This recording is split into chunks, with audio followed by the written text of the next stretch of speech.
Hey everybody, and welcome to Let's Look at Electronic Superjoy. This is kind of an unusual case. It is a hardcore platformer, very much an audio-visual focused hardcore platformer as well. So imagine like a Super Meat Boy, but also like a techno kitten adventure or something. There's all sorts of flashing lights, and dubstep, and titillating sound effects, and also the occasional bout of motion sickness, much like I got in a game like Techno Kitten Adventure, for example.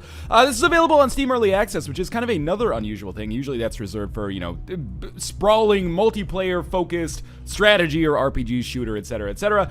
This is a platformer. It's a little bit of a smaller game, but it's available on Steam Early Access for $5, so I would say that the price is definitely right on this one.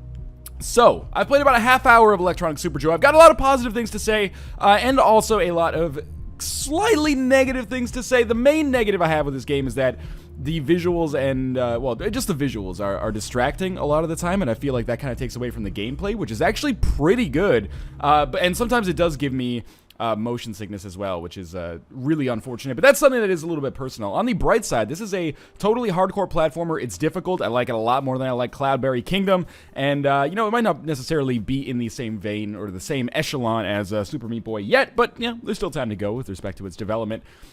So we lost our entire butt to an evil wizard, and this is the story of our quest to get revenge for our butt. Obviously, pretty silly game. The story hasn't factored into things too much, at least as of yet. But let's talk about what we got going on here. So we're playing as this, like, limbo-esque dude here. Next time, I will shut up when we get to one of those flags, which will give you the greatest sound effect in the history of video gaming. And we have a jump button, and beyond that, we're mostly looking for bounce pads and things like that. But let's go into this flag, and you'll see what I'm talking about. Yeah, there's always some guy who sounds a little shockingly like me, going like, ooh la la. We also have a smash ability here, which allows us to kill enemies. There are also occasionally ladies uttering moans of pleasure or exasperation, I guess, if it's the 50th time they've died on a level. This is just like our welcome tutorial level. And you know, in terms of platformers, this is not a collectathon, even though there are things that you can collect, I guess, to maybe improve your score or something like that. This is just a case of getting to the end. So in terms of platformers, this is the kind of platformer that I typically prefer. Each one of these flags represents a checkpoint that we can take, and then if we die, and we will die as we get a little bit further along here, we will respawn at that. So, you know, I heard a couple of people... Oh, that was the worst death. I didn't realize that that was an enemy. I was talking to Josh and Nick about the game, and they had some gripes with the controls, but I have to admit that although your player character does feel a little bit heavy, a little bit more... you know, he's more like a battle cruiser than like a Super Meat Boy type clipper ship or something like that, or a speedboat. I think the game controls fine. Again, I am coming from playing Cloudberry Kingdom fairly recently, which I thought controlled relatively badly, and it's probably the last time I'm going to mention that over the course of this video, because I don't want to necessarily make this about Cloudberry Kingdom when it's obviously not. Suffice it to say, I do like this game a good deal more than that game. But yeah, I feel like it controls fine. It takes a little getting used to, but it's certainly not a situation where I very rarely find myself, shall I say, thinking that a death is the game's fault. It's almost always my fault. And the game does get pretty unforgiving pretty quickly. I always hesitate with, you know, comparisons to the difficulty of something like Super Meat Boy, because obviously it was an easily avoidable death. But I hesitate to make comparisons to something like Super Meat Boy because, you know, I've played so much Super Meat Boy that I think I kind of forget how difficult that was the first time I played through, when it was seemingly insurmountable. But there, you know, even on the first world here, there are some pretty difficult obstacles, although maybe it's just a lack of practice. And that's not a negative. That is frustrating, I'll admit. I kind of don't like the aesthetic of like jumping onto these stars. For whatever reason, I find it kind of difficult to gauge where I'm going to land with respect to them. Maybe something like a bouncy platform or something would have been better for my personal taste, but maybe would have clashed with the aesthetic. Okay, we made it there. Also, momentum plays a major role. This is not a game where you can just turn around in midair and get kind of the same speed as you were going before. This is a game where momentum is a major focus. Now, there are also the up arrows that we can get here. These are essentially bounce pads as well. To a certain extent, again, I kind of would like those to be a little bit more visceral, a little bit more easy to see, because I do find it difficult to judge where I'm going to land with respect to those as well. But it's definitely a unique visual style, and if you're thinking like, oh, Northernlion was like overreacting, this is not that visually complex at all. Prepare for what's going to happen very, very soon. There's one level in the very early game that quite nearly made me incredibly nauseous, and I thought I might actually be sick while I was playing it. And this is not me being a baby. This is me saying, hey, if you're the kind of person who watches my videos and, you know, you get motion sickness in the same spots where I get motion sickness, a little bit of buyer beware involved here. This is the level right here. So I don't know what it is. It's just disorienting, and oh, this is not the right way to go. It's just disorienting, and it causes me a little bit of nausea. To a certain extent, obviously, that's what the game's going for, and, you know, that to, again, a certain extent, just to temper my opinion here, I guess, a little bit, doesn't jive with me. I kind of find it to be a worse experience as a result. Overall, though, I like the game. I'm not sure if I'm gonna finish it. There are still, I believe there's only 2 or 3 chapters involved in the early access build that I have right now, but I guess that's why it's early access. More is going to come later, and you know, it kind of reminds me of, what was that game I played? I think it was called Blink or Prescription. I can't remember. It was a free platformer that kind of had these same kind of visually nauseating elements, and you know, sometimes it was positive and sometimes it's negative. I really dislike this obstacle here. There's like 4 different paths you can take, and only one of them actually takes you to the exit, so we can crush some enemies here. Now, we are going to talk about some more positives of the game. That's not the right way to go. We're going to talk about some more positives to the game very soon. There are, indeed, boss fights. This is the end of this level already, actually. So that was much faster than the first time I did it. So at least the level's fairly short. And I did beat through the entire first world of the game in about, 30 to 40 minutes of play. So, fairly in line, I guess, with something like a Super Meat Boy world length, at least the first time you play through it. We're going to try to make it over here. There are some keys that you have to get. Overall, I do like the visual style. It's just when it gets a little too crazy for me, it can be a little overwhelming, and to a certain extent, it does detract from the Northernlion experience here. Now, obviously the Northernlion drinking game for this episode is take a shot every time I say to a certain extent, and I apologize for feeding your alcoholisms collectively out there, but there's another obstacle we can hopefully get around here. Musically, that was really bad. I got jammed in between the top and the bottom. Musically, I like the game a lot as well. I think it feels like 90s backing tracks for like a Hadaway album or like a dance type music. I'm cool with that. I think it fits with the aesthetic of the game. It's not necessarily something I'd listen to in my off time, but I can see what direction they were going with here. This is actually a surprisingly difficult obstacle, and you do have to work on your timing a little bit if you are going to get through this one. Although I will admit, the first time I did this, I just kind of breezed through it just by jumping at exactly the right interval. But I guess, what is a platformer except for jumping at exactly the right interval? That was almost it. Let's try again. This is definitely not in the same vein as something like Boredom, which I played on Desura a few months ago, that free platformer which was just goddamn impossible.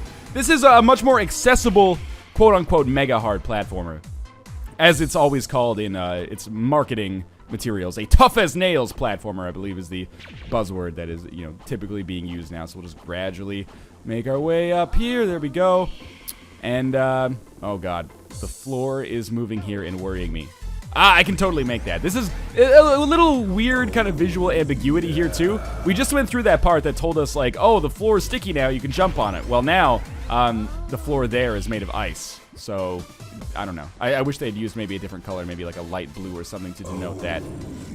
But maybe I am nitpicking here. So let's make our way through here. And so far, we haven't encountered anything too difficult, but I assure you that is slightly a misrepresentation by virtue of the fact that I've already beaten these obstacles and my brain has been trained to a certain extent. Okay, so now the game is introducing missiles, and like in Super Meat Boy, where missiles were one of the most annoying enemies in the game, prepare for that to be the case here as well. So, we're gonna try to not get killed by them, but I imagine, oh my god, I imagine that missiles are going to be probably my Achilles heel as we make our way through the rest of the game. Or the rest of this act. I'll probably play through, if not all of the first act, at least all the way up to the boss fights. And, it's a multi-stage boss fight. How am I going to do this? Oh, right, the level turns a little bit. I think, am I safe to jump down there? If you disappear off screen, you usually die, so I can't get to that star. Those stars, I believe, tie into, like, collectibles or high score mechanics or something along those lines. I will say I appreciate that the game is very generous with its checkpoints. So you very rarely find yourself doing, like, multi-part jumping puzzles over and over again. Typically, you get somewhere and you beat one puzzle, and then there's a checkpoint, and then, I mean, calling them puzzles is a little bit of a misnomer, but you get what I'm saying. You go through one platforming section, and then you get a checkpoint, and then you go through another. Sometimes there will be 2 platforming sections per checkpoint. Whatever. Not the biggest deal. It's been very rare that I've found myself in a situation where I'm like constantly redoing something that's basically an automatic victory, which is something that I really dislike. That was a nice actual save there by virtue of that jump pad, and we should be nearly fighting against the boss. What I do like about the game is that it's constantly, maybe not constantly, but it often subverts your expectations. So, you know, we find ourselves on a new level here, and what you might be noticing is that the physics are a little bit different here, and the game doesn't actually explain it. It doesn't do like a pop-up tutorial box, you know, saying, you know, we're gonna change the physics now. Pink levels means there's low gravity. Instead, it's just like, you know, figure it out, basically. And it's not that hard, because the first time you press the button, you get some feedback on, like, something's not right here. So this level was another one that I got stuck on for a little while the first time I played it. But it's okay. Don't waste time. Stop floating around. Stomp on those missiles. Okay, this is actually a hard part, even though it might not look like it. I failed at this so many times. The missiles are a little bit faster than you, even though it might not appear that they are. And this has caused me substantial problems. But hey, I made it up here, and I believe we are approaching a boss fight. I was intending on this video being maybe 15 minutes long, because I don't think you need to see too much more of this to know whether or not this is up your alley. This is a game I can recommend. I don't necessarily give it a hearty recommendation. You know, the games that it compares with, does it compare favorably to a game like Super Meat Boy? Yeah, I don't think it's as good as Super Meat Boy, at least not yet. Not as engrossing. It lacks a little bit of the charm. But it doesn't look generic. You know, again, I'll avoid bringing up the game I was going to bring up there, but you know, it has its own visual style, which I think is a nice touch, and it's distinct from games like Super Meat Boy, VVV, etc., etc. But yeah, it's fun, and you know, the price is right. It's only $5, which is a pretty good deal for something like this. And you know, inevitably, there's scumbags on the internet who are like, "Oh, this is like it's a mega hard platformer. It should be free." Don't be one of those guys. Developers deserve to be compensated for their hard work, and $5, if you're not willing to pay $5 for a couple of hours of entertainment, you're gonna have a long life in front of you, because that is a pretty good deal. Now, you can make the argument that maybe there's games that are a better value at $5, but you know, I don't necessarily subscribe to that. You know, the best games are the games that give me the most time versus dollar value ratio. Anyway, we're not going to turn this video into a tirade about that. I just wanted to point out, if you're one of those people, I kind of feel that your complaints, at least for me, fall on deaf ears. Sure, maybe all games should be free, and we should abolish money and give peace a chance, etc., etc. I'm into all that stuff, but by the same token, you know, they're not, and people have to eat, and good work deserves to be compensated. So, let's get to this checkpoint. Okay, so I failed on the jump, but I did manage to get the checkpoint anyway. I'm not sure if that was a bug or working as intended.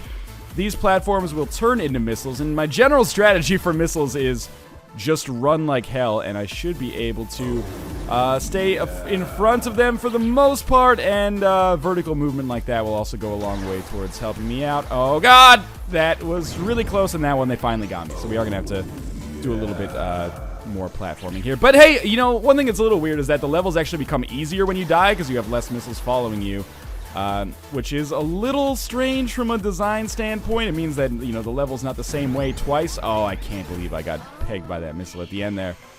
So I actually created more missiles here than I did last time. Let's see if I can rectify that by avoiding some, and maybe that will make my life a little bit easier.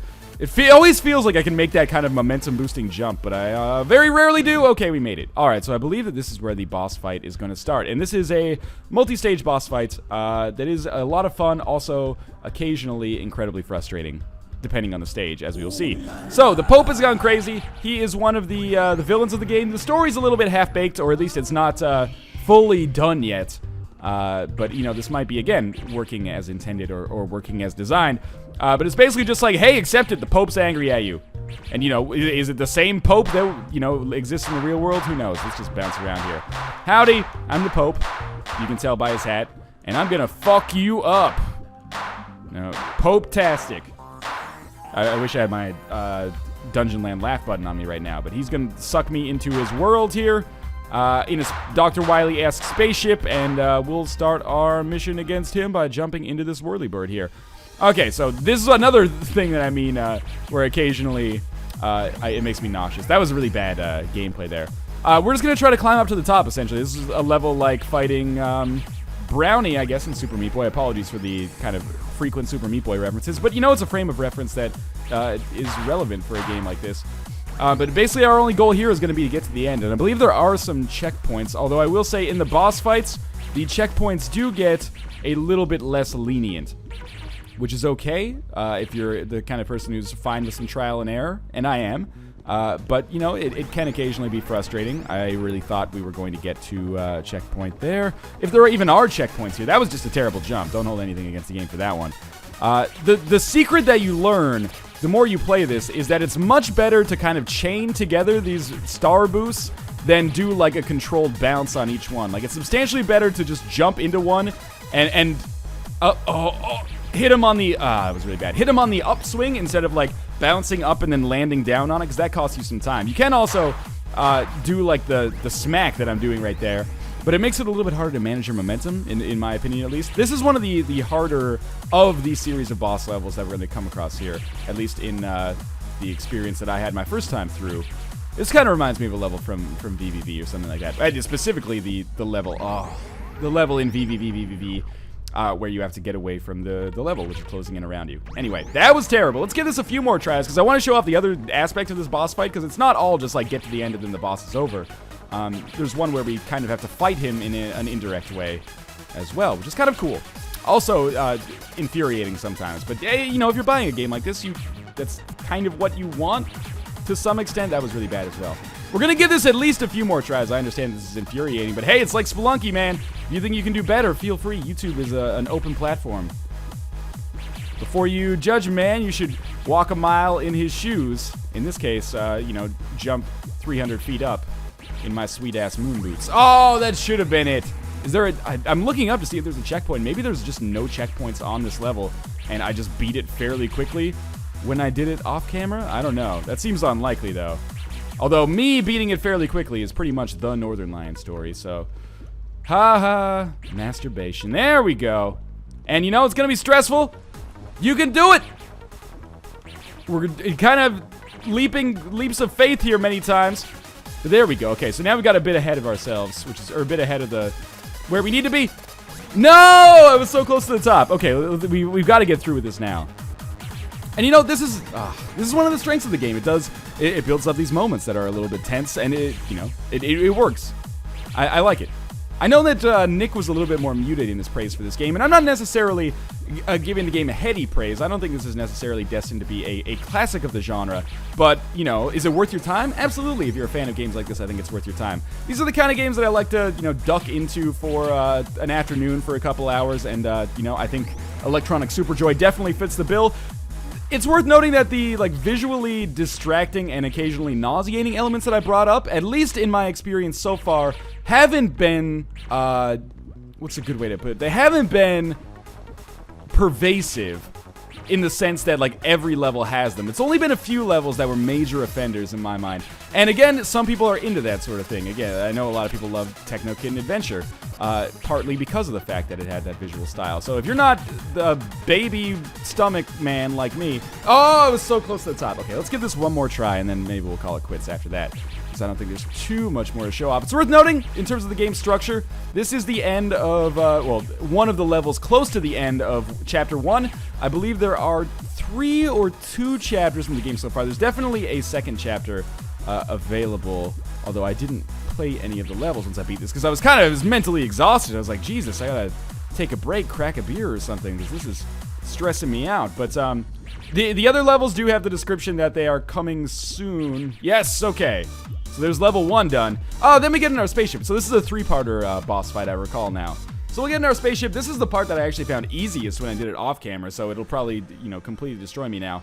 Essentially, we're fighting the spaceship man, and he's got that health bar up at the top, and it becomes a bullet hell shooter, at least briefly. And I really admire the game for having, well, this control's a little weird, but I really admire the game for having some variety in it that one might not expect. That was really bad damage for me to take there. I actually did not die at all when I did this my first time through. You're gonna have to take me at face value there, I suppose. But yeah, it's cool that there's a little bit of variety in the game. This is not just like a pure platformer. And that's not saying like a pure platformer is by definition worse. It's just my way of saying it's cool that there's a little bit of you know, variety involved as well. So you're not just constantly doing exactly the same thing. So we're gonna try to, you know, just go through his life bar here. I played a lot of Gradius when I was a kid, and I wasn't very good at it, but we'll try to survive. I feel like I beat it a lot faster last time. I don't remember having to go through such stressful dodging. I also think maybe he fired less. Maybe that, like, he just fires less if Fraps isn't running or something like that. He's now just disappeared off the screen. Yes, hello. What happened? I died! I guess you've got to kill him before he gets to the end. You know what? Let's quit to the main menu here. That's good enough. Chapter 2, as you can see, exists. Let's see if it's Chapter 3. Welcome to Hell.